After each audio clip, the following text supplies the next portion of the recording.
बिल्लाहि मिनश्शैतानिर्रजीम बिस्मिल्लाहिर्रहमानिर्रहीम। गिरामी कदर अहबाब, अस्सलामु अलैकुम वरहमतुल्लाहि वबरकातुहू। फ़िक़्ह के मसाइल के दर्स के हवाले से आज एक नए दर्स के साथ आपकी खिदमत में हाजिर हूँ। आज इस्तंजा के मसाइल आपकी खिदमत में पेश करेंगे। उलमाए फ़िक़्ह ने लिखा है, यल्ज़मुर रजुलुल इस्तिब्राउ हत्ता यज़ूलु असरुल बौली व यत्मइन्न क़ल्बुहु अला हस्बि आदतिही इम्मा बिल मशिय्य अवित तनख़्नुख़ि अविल इद्तिजाई औ गैरी। पेशाब का इस्तिंजा के मसाइल शुरू करने से पहले अर्ज़ करूँ कि पेशाब के असर को ज़ाइल करने की कोशिश को इस्तिब्रा कहते हैं।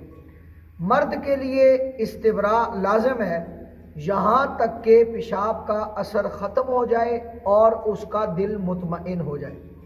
इस्तिब्रा के कई तरीके हैं, यानी चंद कदम चलना और खांसना या लेटना वगैरह, यहाँ तक के पेशाब के कतरात ख़त्म होने का यकीन जब तक न हो जाए उस वक्त तक उसके लिए वुज़ू शुरू करना जायज़ नहीं है। यानी अक्सर लोग आपने देखा इस्तिंजा करके खड़े हो जाते हैं, ठीक है, टांगे हिलाते हैं या कुछ लोग चंद कदम चलते हैं, तो जब तक यकीन न हो जाए कि मेरे पेशाब के कतरे आना बंद हो गए हैं उस वक्त तक उसके लिए वुज़ू का आगाज़ करना जायज़ नहीं है। अब इस्तिंजा का हुक्म, जब पेशाब के रास्तों से निजासत खारिज हो और अपने मखरज से तजावुज़ ना करे तो इस्तिंजा करना सुन्नत मुअक्कदा है। और अगर मखरज से दिरहम की मिकदार तजावुज़ कर जाए तो उसे पानी के साथ ज़ाइल करना वाजिब है, लेकिन अगर दिरहम की मिकदार से ज़्यादा तजावुज़ कर जाए फिर उसे धोना फ़र्ज़ है।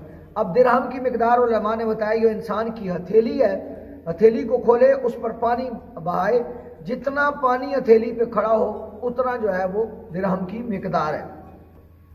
जनाबत, हेज़ और निफास के गुस्ल के दौरान मखरज में मौजूद नजासत को धोना फ़र्ज़ है, चाहे अगरचे थोड़ी हो।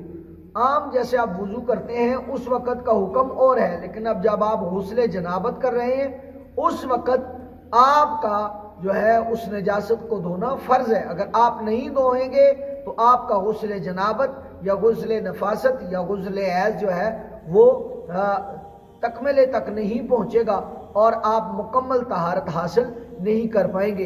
ये थे आज इस्तिंजा के मसाइल। मज़ीद मसाइल के लिए कल इंशाअल्लाह आपकी खिदमत में हाजिर होंगे। अपने मेज़बान सैयद आमिर सईद शाह काज़मी को इजाज़त दीजिए। अस्सलामु अलैकुम वरहमतुल्लाहि वबरकातुहू।